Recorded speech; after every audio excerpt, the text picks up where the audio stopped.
Adam and Eve have been in business for 4 years, and Oystercatchers have played quite a pivotal role in that time. We've done several of our most major pitches with Oystercatchers, Save the Children and YouView, to name just a couple of them. What I think is interesting about the way that Oystercatchers work, that works for us, is that when we pitch, the pitches we always feel most comfortable on and most excited about are the ones where there's a good dialogue between the agencies pitching, the client setting the brief, and actually with the consultant. And that as circumstances change, the consultant are able to keep you updated. And Oystercatchers have always been very good at that. That can manifest itself in a couple of different ways. First of all, Oystercatchers are very good. If it looks like you're going a bit off-piste, if I can put it that way, then they will bring you back on beam. The other thing that can sometimes happen in pitches, particularly for clients in very fast-moving and competitive markets, is something changes partway through the pitch out in the real world that almost impacts on the client's brief. And Oystercatchers are always very good at just intervening at that point, bringing everyone up to date and saying, look, we need to slightly recalibrate things. And that means that you're all on a level playing field and you're all moving from the same information. So then it's up to you and your skills and expertise to win the pitch. The other thing I've noticed with pitching with Oystercatchers is that the pitches are exciting. They have drama and adrenaline and pace. And Save the Children was a good example of that, where this is a big organisation. It's a very, very important organisation. And we had to bring a lot of stakeholders with us on the pitch. And indeed, on the final pitch meeting, we were pitching to a room full of people all the way up to their chairman and some of their trustees. And it felt like a good pitch. What was fascinating was, I think, that everyone in the room felt that way. So as we came to the end of the pitch, we were actually asked to leave the room and then dragged back in 5 minutes later when we were awarded the business on the spot, which was a great way to win and a great way to start a relationship that's proved to be very successful subsequently. YouView was an exhilarating pitch because there were many, many stakeholders involved. This is a business where effectively the brief is about the future of television, and the stakeholders are, well, they're literally shareholders in the business. It's the BBC, ITV, Channel 4, Channel 5, Talk, British Telecom. So it's quite a combustible collection of stakeholders. And put alongside that a very gifted and talented marketing team, and you've got quite an exciting pitch on your hands, but you had to bring a lot of people with you at the same time. And what I think was interesting was Oystercatchers were able to make sure the agencies, I think, were very cognizant of the number of stakeholders and what the different agendas might be.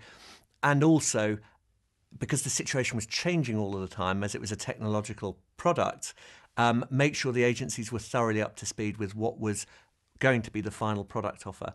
And this meant that even in the final throes of the pitch, where it got quite intense in terms of some of the toing and froing between clients and agencies and stakeholders, I think under quite pressurised circumstances, Oystercatchers kept that pitch running on rails through to a very, very clear conclusion.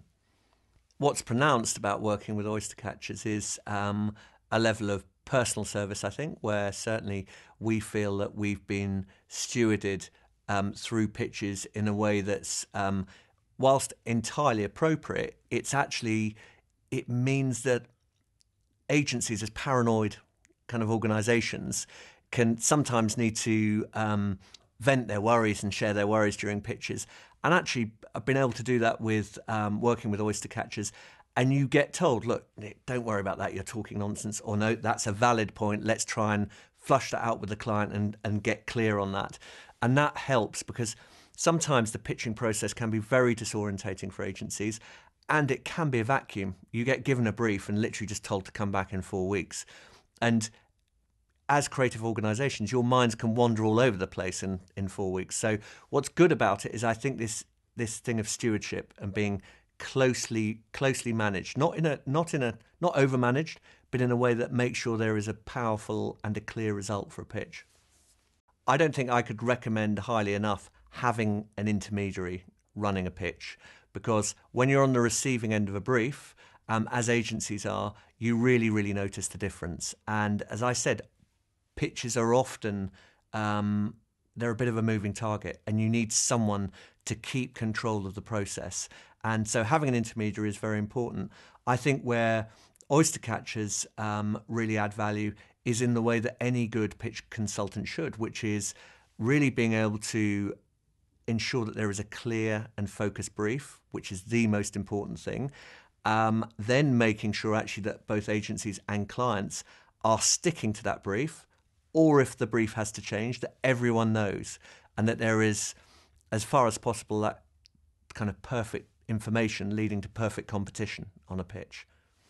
The way we work most effectively with our clients is, it's a cliche, but we say about being in the trenches with them, really, really in the muck and bullets. I think that's why we have quite a lot of quite fast-moving, dynamic clients, quite a few clients in the retail part of the market. But these are people who actually have a lot of things happening to them day to day in terms of what their competitors are doing, what their organisations are doing around them, and they need the agency to be right in there with them, reacting to changing circumstances, trying to be front foot about some of them sometimes, and also just having sometimes a brutally honest relationship where you're creating ideas and campaigns together that really work. I mean, I can point to massive effectiveness on John Lewis, Foster's, Phones for You, those kinds of things. And those are all relationships that are characterised by a level of brutal honesty where people are going, that's the answer, that's not the answer, let's go for that one. I think one of the key challenges facing the industry over the next few years is actually reintegration, if I can put it that way. The last decade, 15 years, has been marked by agencies becoming more and more specialised. Actually, there's a great deal of convergence going on now, and I think certainly for our part, probably 40% of our work now is digital. Probably the lion's share of that digital work is pure play digital clients, and that's going alongside classic brand strategy, marketing strategy, advertising, and it's actually being able to build an agency, particularly when you're fairly small like we are, where you have all the skill sets you need in one place for clients that increasingly want you to work across the entire spectrum of what they're looking for. I think it's almost a logistical challenge.